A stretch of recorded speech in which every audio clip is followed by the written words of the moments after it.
वैश्वीकरण के युग में जब दुनिया आगे बढ़ना शुरू हुई तब यह ढूंढा गया कि किस प्रकार से एक देश दूसरे देश के साथ व्यापार करेगा। आपने 1991 में एक नीति सुनी है कि भारत ने ग्लोबलाइजेशन प्राइवेटाइजेशन अपनाया था, एलपीजी लिबरलाइजेशन प्राइवेटाइजेशन ग्लोबलाइजेशन अपनाया था। उसमें एक शब्द था ग्लोबलाइजेशन, जिसका अर्थ होता है वैश्वीकरण। वैश्वीकरण का अर्थ होता है कि विश्व के साथ हम एक जैसा भाव फील करेंगे, यानी कि हम अपने आप को ऐसा मानेंगे कि हम विश्व जैसे एक देश का हिस्सा हैं, विश्व जैसे एक देश है ना, और उसमें हम छोटे छोटे हिस्से या राज्य के रूप में रहते हैं। एक राज्य जैसे दूसरे राष्ट्र के साथ मुक्त व्यापार करता है, ऐसे हम एक दूसरे के साथ मुक्त व्यापार करेंगे। वसुधैव कुटुंबकम के रूप में हम सब लोग कार्य करेंगे। ठीक है, अब काम करने के लिए हमें एक दूसरे के साथ व्यापार करना था, तो व्यापार करने के लिए आवश्यक था कि एक देश जो वो पैदा अच्छे से करता है वो दूसरे देश को आसानी से बेच पाए। और इसी की धारणा को ध्यान में रखते हुए हो सकता है कि भारत गेहूं अच्छे से पैदा कर रहा है तो यूएई और सऊदी तेल अच्छे से पैदा कर रहे हैं। जो जिस क्षेत्र में अच्छा है वो अपने व्यापार में एक तरफ से दूसरी तरफ तक आदान प्रदान करे। अगर उनके यहां तेल ज्यादा पैदा होता है तो वो भारत जब भेजें तो वो उस प्राइस में भेजें जिस प्राइस में उनको पड़ रहा है, यानी हमसे टैक्सेस के नाम पर रेट को ना बढ़ाया जाए, हमें ऐसे ही समझा जाए, दुनिया के लिए एक समान भाव रखा जाए उस देश के द्वारा। ऐसे ही भारत में गेहूं पैदा होता है तो भारत दुनिया को जब गेहूं भेजे तो इस प्रकार से भेजे कि वो सबके लिए एक जैसा भाव रख रही है। ठीक है ना, तो इस प्रकार से विश्व के अंदर समानता का भाव लाने के लिए एक संगठन बनाया गया WTO। क्या यह अचानक बन गया था? नहीं साहब। WTO के बारे में फिलहाल तो प्राप्त जानकारी यह है कि इसकी स्थापना 1 जनवरी 1995 को हुई थी। इसका मुख्यालय स्विट्जरलैंड के जिनेवा में है, लेकिन इससे पहले भी एक संस्था हुआ करती थी जिस समय पर IMF और वर्ल्ड बैंक का निर्माण हुआ था। उस समय संस्था का नाम GATT हुआ करता था, general agreement on trade and tariff. IMF, world bank, Bretton Woods twins के साथ साथ इसका भी गठन हुआ था दुनिया में मुक्त व्यापार करने के लिए, लेकिन वो ज्यादा चल नहीं पाया। यही कारण है कि WTO नाम का एक संगठन बनाया गया जिसमें सभी देश एक मंच पर आए और यह निर्णय लिया कि हम दुनिया में सुलभ व्यापार करने के लिए एक ऐसा ऑर्गेनाइजेशन बनाएंगे जो ये डिसाइड करेगा कि कोई भी देश अपनी किसी भी ताकत का नाजायज फायदा नहीं उठाएगा। अगर किसी के पास ज्यादा अनाज पैदा होता है और वो ये सोचे कि मैं दुनिया का सारा अनाज पैदा करता हूं तो मैं क्यों ना इसके दाम इतने ज्यादा ले लूं कि अगर ये दाम ना दे पाए तो भूखे मर जाएं। तो एक ऐसा ऑर्गेनाइजेशन बनाया गया WTO जो ये निर्धारित करता है कि हर देश दूसरे देश के साथ मुक्त व्यापार कर सके, फ्री ट्रेड कर सके, कि यानी कि किसी प्रकार की बंदिशें ना हो, ना तो इंपोर्ट पर ड्यूटी लगे ना एक्सपोर्ट पर ड्यूटी लगे। व्यापार को जितना हो सके खुलेपन के साथ चलाया जाए। लेकिन इसमें एक दिक्कत थी। दिक्कत क्या थी? दिक्कत यह थी कि जब भी आप मुक्त व्यापार की बात करते हैं तो हमेशा हर देश सारी सुविधाओं से संपन्न नहीं हो सकता। संभव है कि कुछ देश गरीब देश हों, संभव है कि किसी के पास संसाधन की कमी हो। ऐसी स्थिति में जिनके पास संसाधन नहीं है वो तो हमेशा ही सरकार से इन्हीं उम्मीदों में बैठे रहेंगे या दुनिया से इन्हीं उम्मीदों में बैठे रहेंगे कि उन तक संसाधनों की रीच पैदा हो जाए। यानी कि आज मान लीजिए कि कोई भी अफ्रीकन कंट्री है, वो यही चाहेगा कि उसके पास संसाधनों के नाम पर, चाहे वो टेक्नोलॉजी हो, चाहे वो अनाज हो, चाहे और भी संसाधन सुविधा के हैं, वो सामान पहुंचाए जाएं। लेकिन उसकी मुसीबत यह है कि उसके पास इतना पर्याप्त फंड नहीं है कि वो उन सब चीजों को परचेज कर पाए। इसका मतलब यह हुआ कि उसकी गरीबी उसको लेने के लिए मजबूर तो कर रही है, लेकिन संसाधनों का अभाव और गरीबी का संयुक्त प्रभाव उसे कुछ करने नहीं दे रहा है। कितना हुआ भैया? 12 रुपए। और ऐसी स्थिति में उसके पास रहा सहा जो धन है, अगर उसने कुछ खरीद लिया तो वो भी चला जाएगा, यानी कि गरीब तो और गरीब हो जाएगा। यानी ऐसी स्थिति आ जाएगी कि अगर आप विक्रेता बनकर ही रहेंगे हमेशा और कुछ क्रय नहीं करेंगे तो ऐसी स्थिति में जो गरीब है वो और गरीब हो जाएगा। उदाहरण के लिए अगर हम इंडिया जैसे विकासशील देश की बात करें तो भारत दुनिया की सबसे बड़ी पॉपुलेशन लगता है, 140 करोड़ की आबादी बताई गई है। ऐसी स्थिति में अगर इंडिया इंपोर्ट ही करता रहा और अपनी तरफ से कुछ नहीं बेच पाया तो हम अपना पैसा भी विदेश भेज देंगे। सामान तो हम खरीद लिए, लेकिन जैसे अंग्रेजों के काल में हम लोग गरीब हो गए थे, हम फिर से गरीब हो जाएंगे। यानी कि हमारे पास से सारा पैसा जब विदेश चला जाएगा तो फिर हम लोग तो कुल मिलाकर डेट में ही चले जाएंगे ना। जैसे अंग्रेजों ने हमारे देश में यही किया था। हमारे देश से जो वेल्थ को बाहर ले जाने की थ्योरी थी वो असल में यही तो थी। तो हमारे देश के पैसे को कैसे बाहर ले जाया गया? ऐसे ही गया था। ऐसी स्थिति में WTO के सामने एक जिम्मेदारी और आई, और वो जिम्मेदारी क्या थी कि क्यों ना विकासशील देशों का संरक्षण किया जाए। यानी कि यह तय किया जाए कि विकासशील देशों से भी कुछ खरीदा जाएगा। अल्प विकसित देशों से भी कुछ खरीदा जाएगा, सो दैट वो भी कुछ बेचकर पैसे कमा सकें। अदरवाइज तो जो डेवलप्ड नेशंस हैं, जिनके पास में इतना संसाधन है, इतनी टेक्नोलॉजी है, इतनी पैदाइश है, वो तो अपना माल बेच बेचकर और अमीर हो जाएंगे और गरीब मारा जाएगा। तो WTO सबका हितों का ध्यान रखने के लिए बनाया गया एक संगठन बना। ठीक है, इस बात को ध्यान से समझने की आवश्यकता है कि कभी भी, जैसे आज हम आरक्षण की बात करते हैं कि आरक्षण का आधार क्या है, तो आधार है कि अगर कोई भारत का वर्ग ऐसा है जिसने कभी समाज के अंदर अपने पूर्वजों के चलते एक उच्च स्तर पाया हुआ था, तो निम्न स्तर पर जो विराजमान है व्यक्ति, उसे आरक्षण की मदद से इनके बराबर लाया जाए। आरक्षण की असल अवधारणा समानता के ऊपर केंद्रित है। WTO ने भी कुछ ऐसे ही आरक्षण के प्रावधान किए। आरक्षण के प्रावधान में अल्प विकसित देशों को प्रोविजन दिया गया कि आप चिंता मत करिए, आपके यहां से जो एग्रीकल्चर प्रोड्यूस है वो विकसित देश खरीदेंगे, ताकि तभी तो आपके पास पैसा आएगा। इसी प्रकार से विकासशील देशों से कहा गया कि आपके यहां पर जो प्रोड्यूस होते हैं, जो पैदावार होती है, आप उसकी जो उत्पादन लागत है या फिर जो आपकी जो टोटल GDP उसकी वजह से क्रिएट होती है, उसका 10% तक अपने देश के अंदर विकास पर खर्च कर सकते हैं। और विकसित देशों से कहा गया कि आपकी जो एग्रीकल्चर प्रोड्यूस है उसका 5% ही आप विकास पर खर्च करेंगे। अब यह क्या कहानी निकल आई, अब इसको थोड़ा और आगे ले जाते हैं। तो पहले आपको यदि यह क्लैरिटी ऑफ थॉट आ चुका है कि रिजर्वेशन के तरीके से अल्प विकसितों का तो संरक्षण कर दिया गया, अब विकासशील वर्सेस विकसित देशों की लड़ाई समझते हैं। विकासशील में रख लीजिए इंडिया को, विकसित में रख लीजिए अमेरिका को, ताकि उदाहरण समझने में आसानी होगी। विकासशील के नाम पर इंडिया चाहता है कि मेरी पैदावार और बढ़े, जो मेरे पास है मैं दुनिया को बेचकर विदेशों से पैसे कमाऊं। चूंकि इंडिया आफ्टर हरित क्रांति एग्रीकल्चर प्रोड्यूस का एक्सपोर्टर बन गया है, ऐसी स्थिति में भारत कृषि पदार्थों को बेचकर पैसे कमाना चाहता है। पैसे कमाने के लिए हमारी पैसे कमाने की भूख बढ़ी तो हमने पैदावार बढ़ाई। पैदावार कैसे बढ़ाई? पैदावार के लिए हमने स्वामीनाथन जी के द्वारा रिकमेंडेड हरित क्रांति को शब्द से पालित किया। उन्होंने कहा कि आपको हाई यील्डिंग वैरायटी सीड्स देने होंगे, फर्टिलाइजर देने होंगे, पानी पहुंचाना होगा, किसान की पैदावार बढ़ेगी। पैदावार बढ़ेगी तो भारत कृषि निर्यात करेगा और पैसे बढ़िया से कमाएगा। चलिए, ये तय हो गया। पैसे बढ़िया से कमाएगा, जब ये तय हुआ तो अब इसमें एक पेच फंस गया। क्या फंस गया? कि हम इस प्रकार से सरकारी सहायता के नाम पर हम किसान को हाई यील्डिंग वैरायटी सीड दे रहे हैं, हम उसको फर्टिलाइजर दे रहे हैं, फर्टिलाइजर के साथ पानी दे रहे हैं।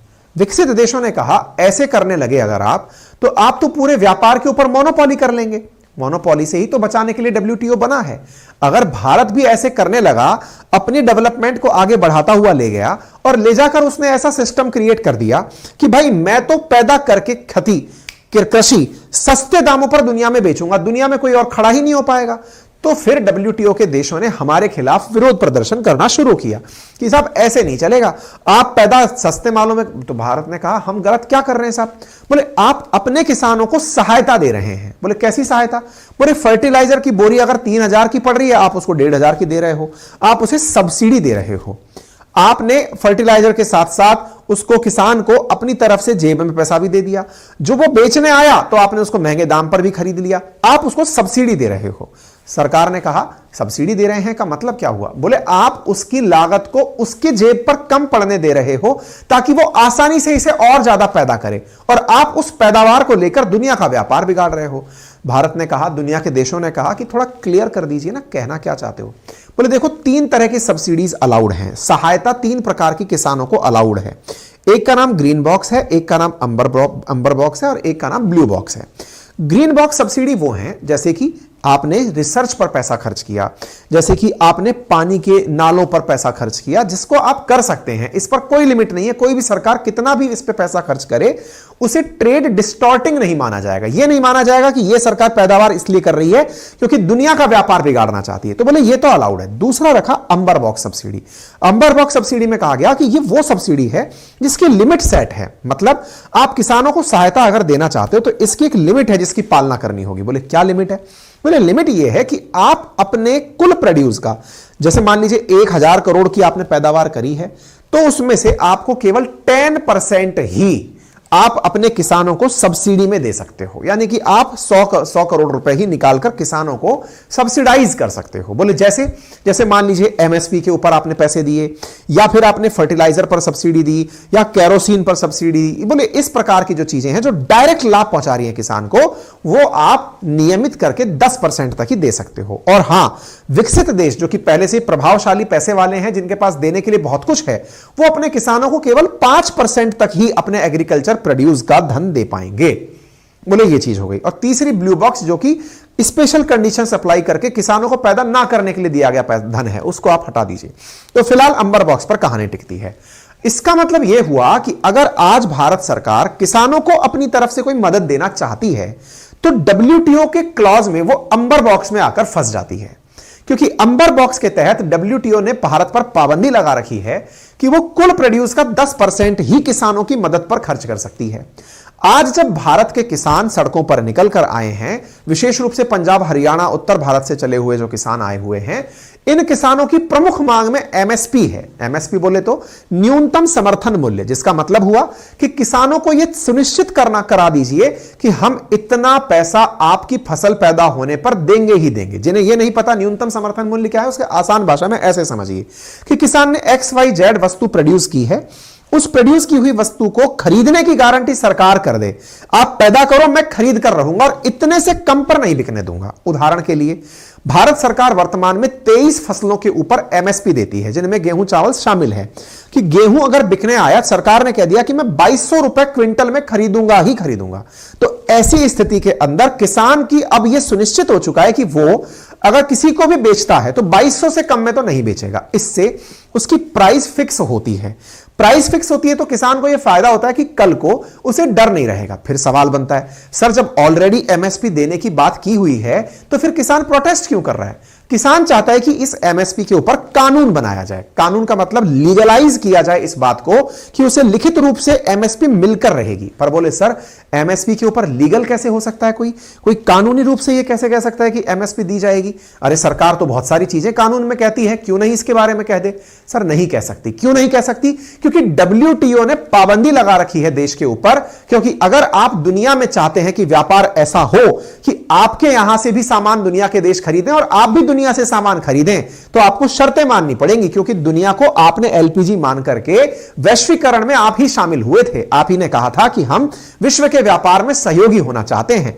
ऐसी स्थिति में केवल गेहूं और चावल का ही व्यापार थोड़ी करते हो, आप तेल भी खरीदते हो, इलेक्ट्रॉनिक्स भी खरीदते हो, एक्टिव फार्मास्यूटिकल गुड्स भी खरीदते हो, आप तमाम प्रकार की चीजें खरीदते हो।